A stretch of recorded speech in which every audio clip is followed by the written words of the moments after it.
संजय राउत, फिर 15 Shri Sanjay Raut, Shri Sanjay Raut please. Sir, राष्ट्रपति जी के जो टाइम दिया उस हिसाब से। राष्ट्रपति जी के अभिभाषण पर हम चर्चा कर रहे हैं। कल 5 मिनट जरूर मिलेगा।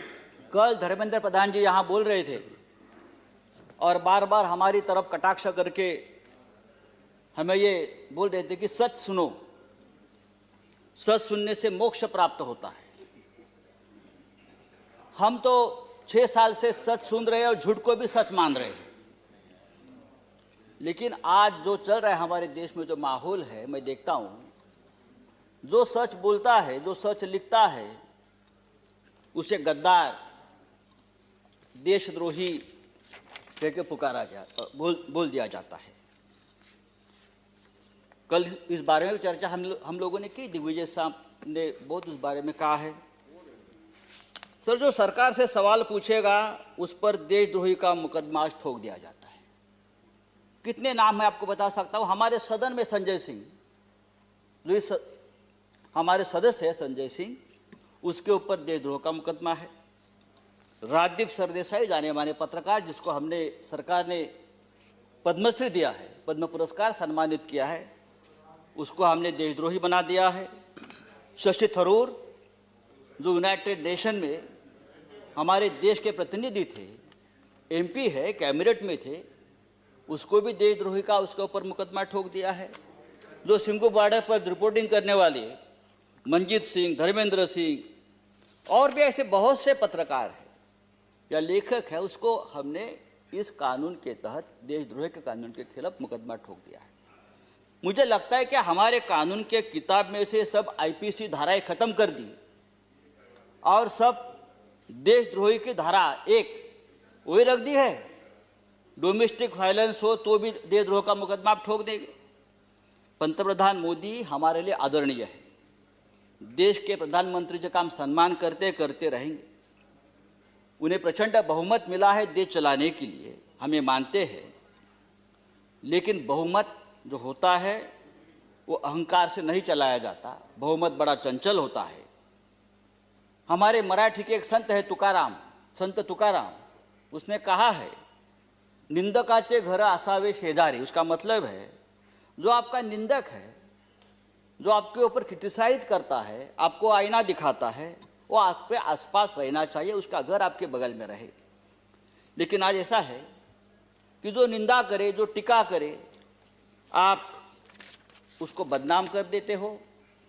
जैसे किसान आंदोलन, जिस तरह से इस किसान आंदोलन को भी बदनाम करने की कोशिश या साजिश चल रही है, मुझे लगता है देश के प्रतिष्ठा के लिए ठीक नहीं है, किसानों के लिए ठीक नहीं है, हम सब के लिए ठीक नहीं है। 26 जनवरी लाल किले पर तिरंगे का अपमान हुआ, उससे हमारे प्रधानमंत्री बहुत दुखी हो गए, पूरा देश दुखी हो गया। लेकिन लाल किले पर तिरंगे का अपमान करने वाला जो कोई दीप सिद्धू है, वो कौन है, किसका आदमी है, उस बारे में तो आप नहीं बताते। वो किसका आदमी है, उसको किसने ताकत दी है, ये सिद्धू अब तक पकड़ा नहीं गया। लेकिन 200 से ज्यादा किसान इस प्रकरण में तिहाड़ जेल में बंद है और उनके ऊपर देशद्रोह का मुकदमा चल रहा है। 100 से ज्यादा आंदोलक जो युवा है वो लापता है। वो कहाँ है, पुलिस ने उसका क्या किया, उसका एनकाउंटर किया है, क्या क्या मार दिया, वो पता नहीं है। तो ये जो है, ये देशद्रोही है, अपने हक के लिए लड़ते हैं। लेकिन देश प्रेमी कौन है हमारे देश में? अर्नब गोस्वामी, जिसके वजह से एक निरपराध व्यक्ति महाराष्ट्र में जिसने आत्महत्या की, कंगना रनावत, ये देश प्रेमी है।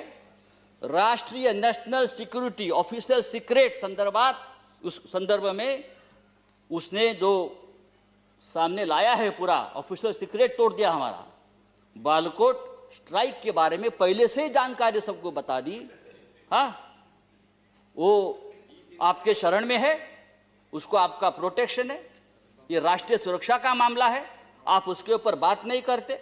और यही आदमी, यह अर्नब गोस्वामी, जो हमारे मंत्री बैठे हैं वहाँ, प्रकाश जावड़ेकर जी, हम उसका आदर करते हैं, हमारे महाराष्ट्र से, क्या लिखा उसके बारे में, प्रकाश जी के बारे में, जो उसने पूरा जो आप संभाषण, जो डायलॉग आया है ना, तो एक कैबिनेट को भी ये ठीक नहीं है। हमारे सरकार को ठीक नहीं। एक मंत्री के बारे में एक टीवी एंकर जिस भाषा का इस्तेमाल करता, अरे हम छोड़, हम राजनीति में, हमारे बारे में आप कुछ भी बोलो हम सहन लेंगे।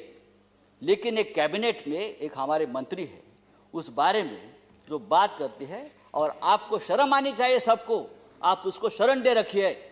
तो ये जो चल रहा है ये नहीं चलेगा सर। राष्ट्रपति जी ने अपने संबोधन में कहा है, भारत जब जब एकजुट हुआ है तब तब उसने असंभव से लगने वाले लक्ष्यों को प्राप्त किया है। एकजुटता की बात की है। अगर ये बात सच है तो गत 3 महीनों से दिल्ली के सीमा पर किसान आंदोलन की एकजुटता तोड़ने में सरकार क्यों लगी है? संजय जी, हजारों किसान आपका 6 मिनट गाजीपुर सिंगू बॉर्डर पर अपने हक के लिए लड़ रहे हैं, और आप इस एकजुटता में आपको देशद्रोह दिखता है। प्लीज। चेयरमैन सर, ये पंजाब, हरियाणा और पश्चिमी यूपी का किसान पूरे देश के किसानों की लड़ाई लड़ रहा है। वो सिर्फ 3 राज्यों की लड़ाई नहीं है, और पूरा देश उनके साथ है। तो उनको देशद्रोह कहना ठीक नहीं। ये पंजाब का किसान, हमारा सिख भाई, जब मुगलों से लड़ा तो हम उसे योद्धा कहते थे, जब अंग्रेजों से लड़ा तो हम उसे देशभक्त कहते थे। कोरोना वायरस में लंगर बांट रहा था तो देश प्रेमी था, लेकिन आज वो अपने हक के लिए लड़ता है तो वो खालिस्तानी हो गया, वो देशद्रोही हो गया। ये कौन सा अन्याय है? आप उसको रोकने के लिए बॉर्डर पर किले ठोकते हो, हाँ, वो बड़े बड़े बैरिकेड्स करते हो। ये बैरिकेड्स, ये किले का जाल अगर आप लद्दाख के बॉर्डर पर करते तो चीन की right Sanjay ji, please. Kilometre अंदर नहीं आती। मैं आपको बताना चाहता हूं सर, ये ठीक नहीं है। लेकिन ये आंदोलन जब तक जिंदा है तब तक हिंदुस्तान जिंदाबाद रहेगा। ये आंदोलन ही हमारी ताकत है, ये देश की ताकत है। Thank you very much. 3 कृषि कानून, श्री रामदास अठवाले, सर, रामदास अठवाले, ये 3 कृषि कानून के बारे में नहीं, मैं क्या करूं? आप बाकी राइट, राइट।